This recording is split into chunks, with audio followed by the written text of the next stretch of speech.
Mga ka-nose! Welcome sa akong YouTube channel, Drinking Nose. I'm your barista, Michael Ryan Diesto. And for today's episode 19, must try drinks plus mukbang by Pos Furry Tea.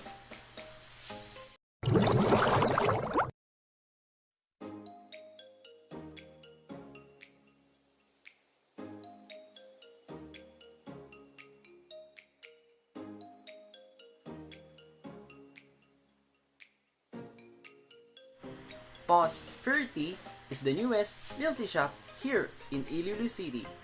Very soon, they'll be available for milk tea cart businesses. But for now, they're open for food deliveries and for the price range between 60 pesos until 90 pesos within the city base of Iloilo. For full list of menus, I'll be providing description down below. And this episode is not sponsored by Pos Furry Tea. And disclaimer lang po, this is my own honest opinion and my own standards when it comes to taste test reviews. Hi there mga nos, serve here drinks and siomai by Pos Furry Tea. So introduce ko muna isa-isa siomai. We have Yakult series and also for cheesecake series. So let's start. This is their siomai for 10 pieces, 80 pesos. So may kasama na siyang mga nos, yung toyo, calamansi, and chili sauce. Hindi ko siya ubusin mga nos kasi naghintay na din yung family ko na tikman yung kanilang siomai and also for their drinks. So this will be a semi-mukbang.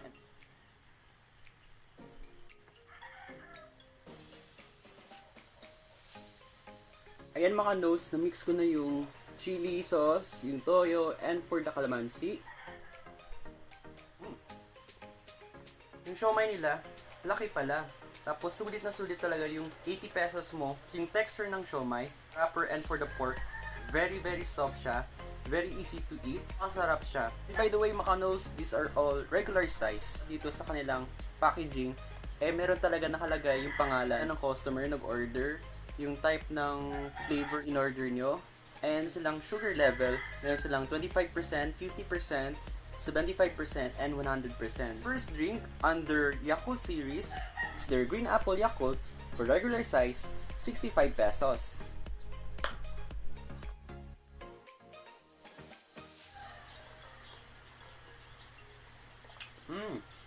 Ito, first time ko matry yung Green Apple Yakult sa lahat po ng taste test vlogs na feature ko. Tapos, kanilang sinkers, sulit na sulit ka talaga kasi meron siyang tapioca pearls at the same time, parang konjac fruit jelly. Ang dami niya, apple essence, nandun siya, perfectly blend siya or perfectly complement siya sa Yakult, which is good. And for our second drink, under Yakult series, Mango Yakult, for regular size, 65 pesos.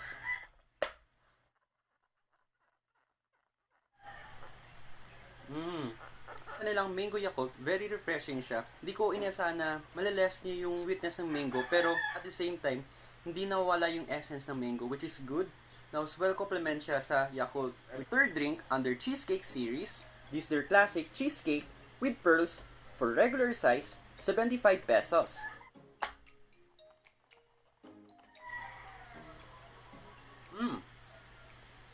Wow!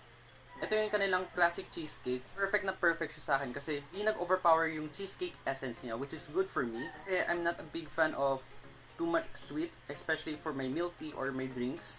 Tapos yung tea essence for the classic na hinahanap ko, nandun siya. Yung pearls niya, napaka-soft and very chewable.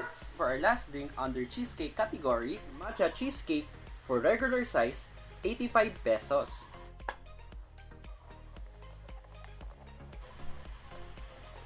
Yung unang kick in sa akin, yung flavor ng matcha, which is good. Tapos yung lapuit feel or yung thickness ng matcha na hinahanap ko, nandun. And for the sweetness, on point siya, hindi lang sa cheesecake category, but also for the Yakult. And yung cheesecake niya, same siya for classic na hindi nag-overpower yung sweetness niya. Okay, for rating mga nos, for siomai, I'll give this a perfect 10. For their Green Apple Yakult, I'll give this a perfect 10. For Mango Yakult, I'll give this a perfect 10. For their classic cheesecake, I'll give this a perfect 10. And for their matcha cheesecake, I'll give this a perfect 10. So first impression ko sa Pos Furry Tea, actually nakita ko yung reviews niya kahit bagong milk tea shop lang siya. At the same time, nagde-deliver sila. But soon, they'll be available for their cart base. So, watch out for their full details and full updates. Sa packaging pa lang, especially sa pag-deliver nila, very precise sila, very on time sila. Naka-sealed siya at naka-secure talaga. Especially for their drinks. Yung kanilang siomai, well complement yung kanilang toppings, especially for their chili sauce, calamansi, and for their toyo. Yakult series, ito first time ko matry yung mango and green apple.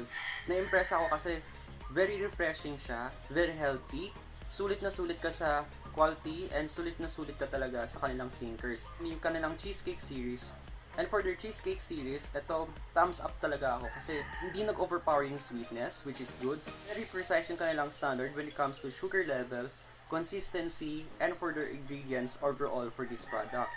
Very attractive siya, especially sa mga animal lovers or pet lovers, especially sa mga dogs. So, Pause Ferty maintains their good product, budget-friendly, good service, accommodating baristas and owners, and drinking nose standard approved. Thank you so much, Pause Ferty. Congratulations! Thank you for watching, mga nos. If you like this video, please do like and share it to one of your friends. And if you're new to this channel, please do subscribe and hit the notification bell icon for more updates and latest happenings for my Drinking Nose channel. This has been your barista, Michael Brian Jesus saying, bye!